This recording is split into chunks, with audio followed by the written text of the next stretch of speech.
Chapter 9. How to use the will. To set about getting rich in a scientific way, you do not try to apply your willpower to anything outside of yourself.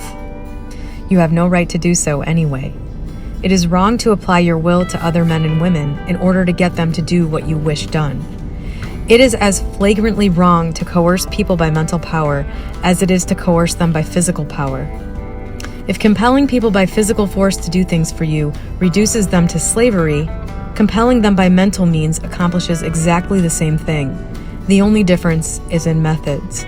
If taking things from people by physical force is robbery, then taking things by mental force is robbery also. There is no difference in principle. You have no right to use your willpower upon another person, even for his own good, for you do not know what is for his own good. The science of getting rich does not require you to apply power or force to any other person, in any way whatsoever. There is not the slightest necessity for doing so. Indeed, any attempt to use your will upon others will only tend to defeat your purpose. You do not need to apply your will to things in order to compel them to come to you. That would simply be trying to coerce God and would be foolish and useless, as well as irreverent. You do not have to compel God to give you good things, any more than you have to use your willpower to make the sun rise. You do not have to use your willpower to conquer an unfriendly deity or to make stubborn and rebellious forces do your bidding. Substance is friendly to you and is more anxious to give you what you want than you are to get it.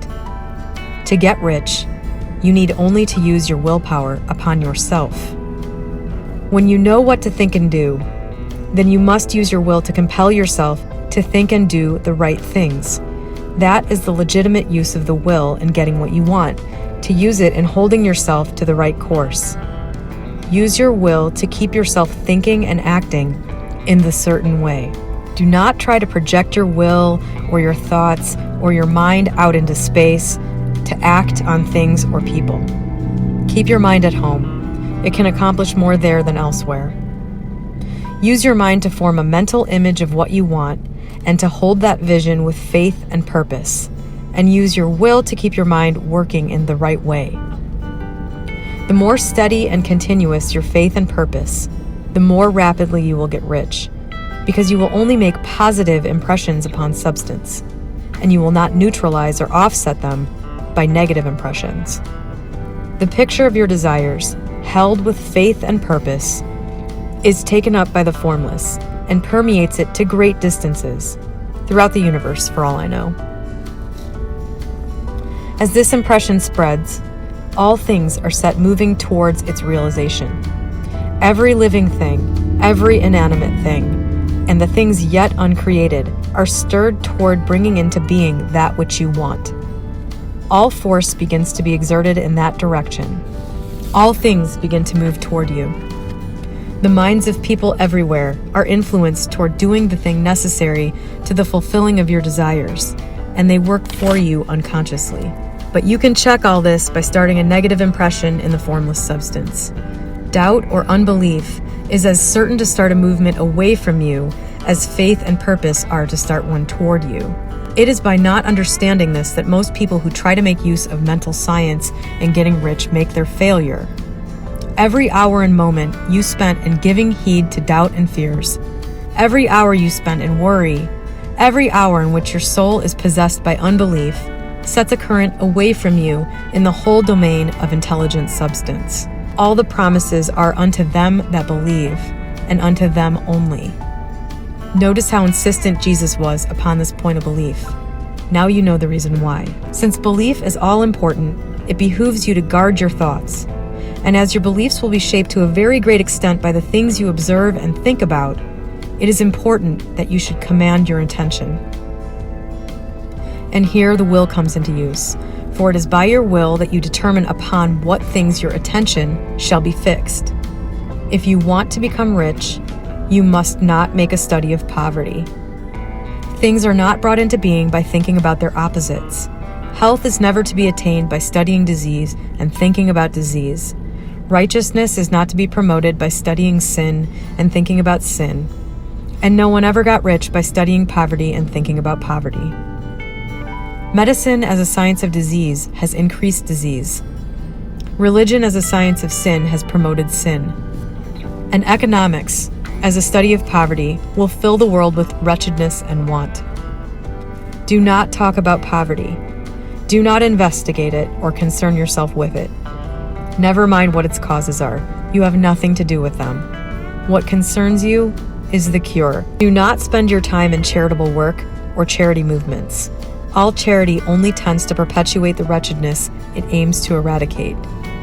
I do not say that you should be hard-hearted or unkind and refuse to hear the cry of need.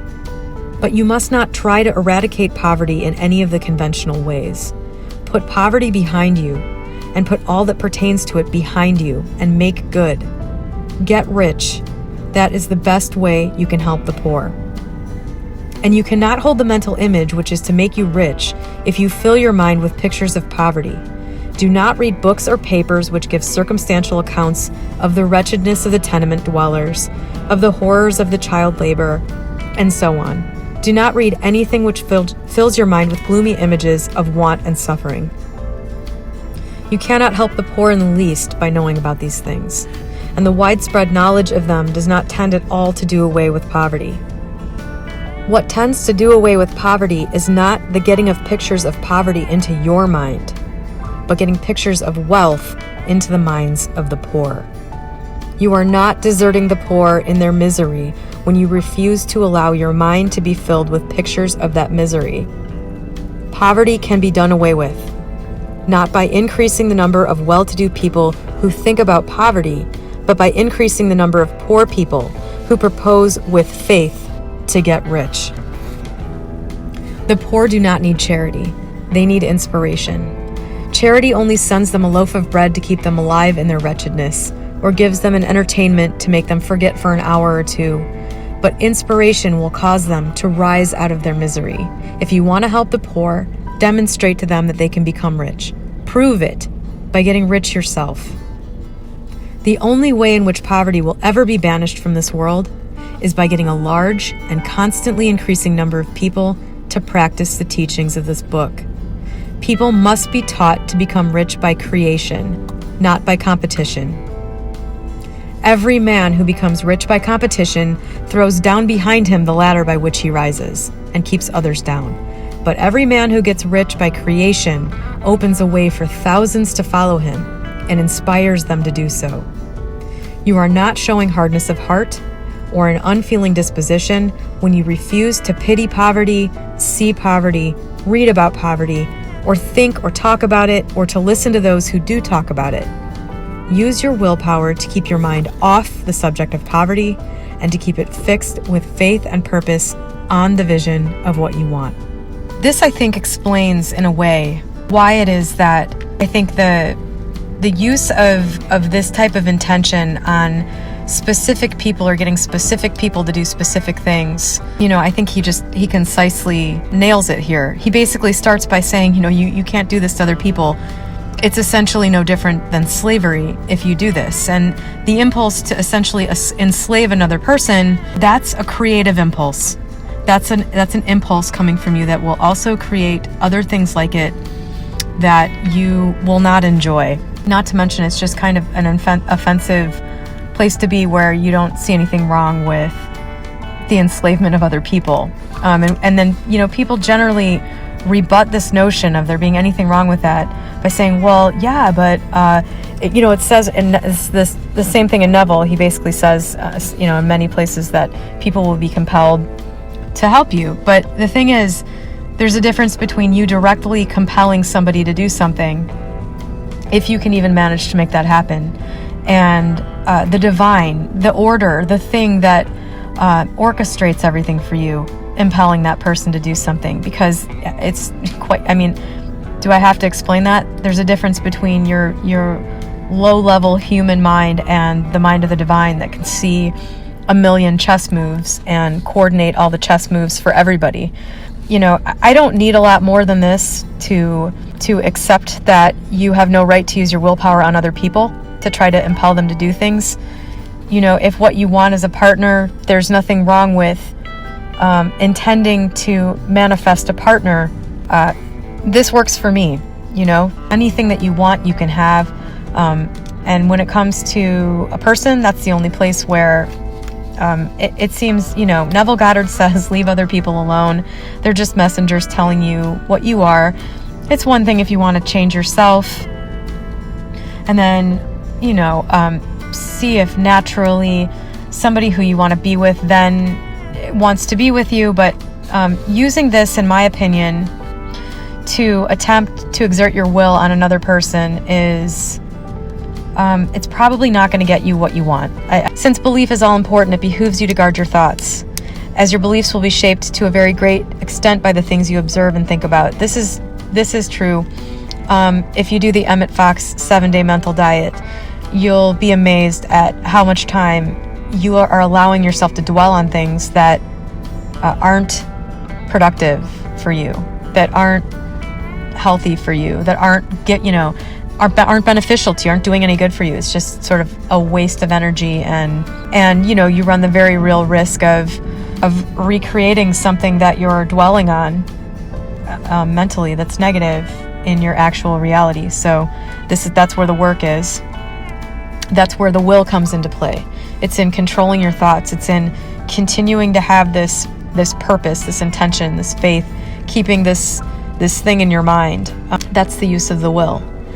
And at the end, the best way that you can help others is by making the most of yourself. Really, the best thing that you could do for everybody in the world and yourself is to get money, get what you want. If it's not a business, if it's not money, so that's the best way that you can help everybody else. Even if you've done something bad, even if you feel undeserving, even if you feel like, just maybe you as the custodian of resources, custodian of more resources means that you have more ability to influence and help them, and to become an example to them, mainly, first and foremost.